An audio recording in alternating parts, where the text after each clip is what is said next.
എല്ലാവർക്കും നമസ്കാരം. Top 1 UK അപ്ഡേറ്റിലേക്ക് സ്വാഗതം.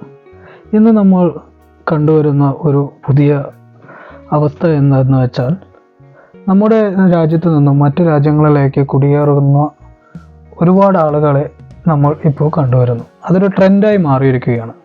അതിപ്പോൾ ചിലപ്പോൾ വിദ്യാർത്ഥി വിസയിൽ വന്ന് കുടിയേറുന്ന ആളുകളുണ്ട്. അതല്ലാതെ വർക്ക് വിസയിൽ വന്ന് അവിടെ തന്നെ സിറ്റിസൺഷിപ്പ് എടുത്ത് അവിടെ തന്നെ കൂടുന്ന ഒരു സാഹചര്യം ഇന്ന് കൂടുതലായി കണ്ടുവരുന്നു. അതിൻ്റെ ഭാഗമായി ഇന്ന് ഏറ്റവും കൂടുതൽ കഷ്ടതകൾ അനുഭവിക്കുന്നത് വിദ്യാർത്ഥികൾ തന്നെ എന്ന് പറഞ്ഞുകൊണ്ട് നമ്മൾ ഒരുപാട് വീഡിയോസ് ചെയ്തിട്ടുണ്ട്. അതോടൊപ്പം ഇപ്പോൾ പുതിയൊരു അവസരമാണ് വിദ്യാർത്ഥികൾക്ക് തുറന്നിട്ടിരിക്കുന്നത്. UK അമേരിക്കയും എന്ന് വേണ്ട, വിദ്യാർത്ഥികൾക്ക് വൻ അവസരം ഒരുക്കുകയാണ് ഈ രാജ്യം. ഫീസും വളരെ ഇളവ് പ്രഖ്യാപിച്ചിട്ടുണ്ട്. ഇന്ത്യയിൽ നിന്നുള്ള പല വിദ്യാർത്ഥികളും വിദേശത്ത് പോയി പഠിക്കാൻ ആഗ്രഹിക്കുന്നവരാണ്. പലരും UK അമേരിക്കയുമാണ് അതിനാൽ തിരഞ്ഞെടുക്കപ്പെടുന്നത്.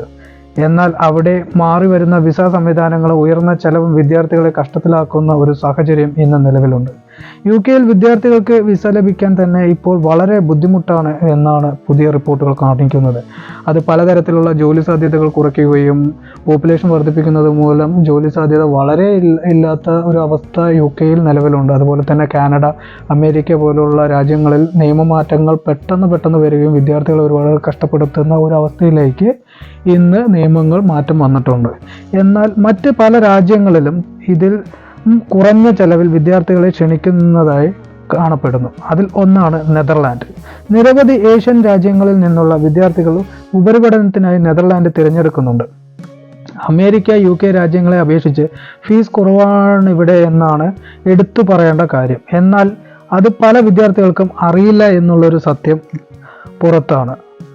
ലോക യൂണിവേഴ്സിറ്റി റാങ്കിങ്ങിൽ ആദ്യ 250-ൽ 13 സർവകലാശാലകൾ നെതർലാൻഡിൽ നിന്നുള്ളവയാണ്. എന്നിട്ട് പോലും ഇന്ത്യയിൽ നിന്നുള്ള വിദ്യാർത്ഥികൾ കൂടുതലായി പ്രിഫർ ചെയ്യുന്നത് കാനഡ, UK, അമേരിക്ക, ഓസ്ട്രേലിയ പോലുള്ള രാജ്യങ്ങളാണ്. എന്നാൽ ഏറ്റവും കൂടുതൽ ഫീസ് ഇളവ് നൽകുന്ന ഒരു രാജ്യം തന്നെയാണ് നെതർലാൻഡ്. നിരവധി സ്വകാര്യ സർവകലാശാലകളും നെതർലാൻഡിലുണ്ട്. അടുത്ത അക്കാദമിക് വർഷത്തിൽ ആരംഭിക്കുന്ന കോഴ്സുകളുടെ അഡ്മിഷൻ ഈ വർഷം ഒക്ടോബറിൽ ആരംഭിക്കും. പ്രതിവർഷം 9,000 മുതൽ 15,000 യൂറോ വരെ ഫീസിനത്തിൽ നൽകേണ്ടി വരും. കൂടാതെ ഓസ്ട്രേലിയൻ യൂണിവേഴ്സിറ്റികളിലെ ഉപരിപഠനത്തിനുള്ള ഓസ്ട്രേലിയൻ അവാർഡ് സ്കോളർഷിപ്പിന് ഏപ്രിൽ 30 വരെ അപേക്ഷിക്കാം.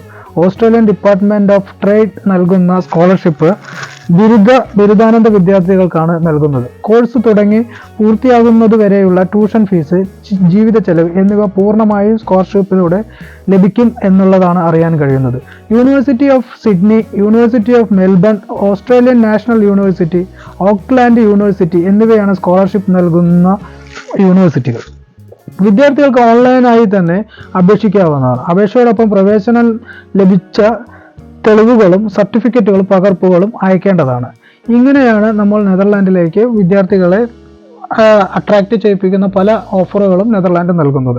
അതുകൊണ്ട് തന്നെ ഈ യൂണിവേഴ്സിറ്റികളിൽ പഠിക്കുകയാണെങ്കിൽ നല്ല സ്കോളർഷിപ്പ് കിട്ടുകയും ജീവിത ചെലവുകളെല്ലാം മാനേജ് ചെയ്ത് പോകാനും പറ്റുകയും അവിടെ പാർട്ട് ടൈമായി ജോലി ചെയ്തുകൊണ്ട് നമുക്ക് കാശുണ്ടാക്കാവുന്ന ഒരു സാഹചര്യമാണ് ഇന്ന് നെതർലാൻഡ് ഒരുക്കിയിരിക്കുന്നത്.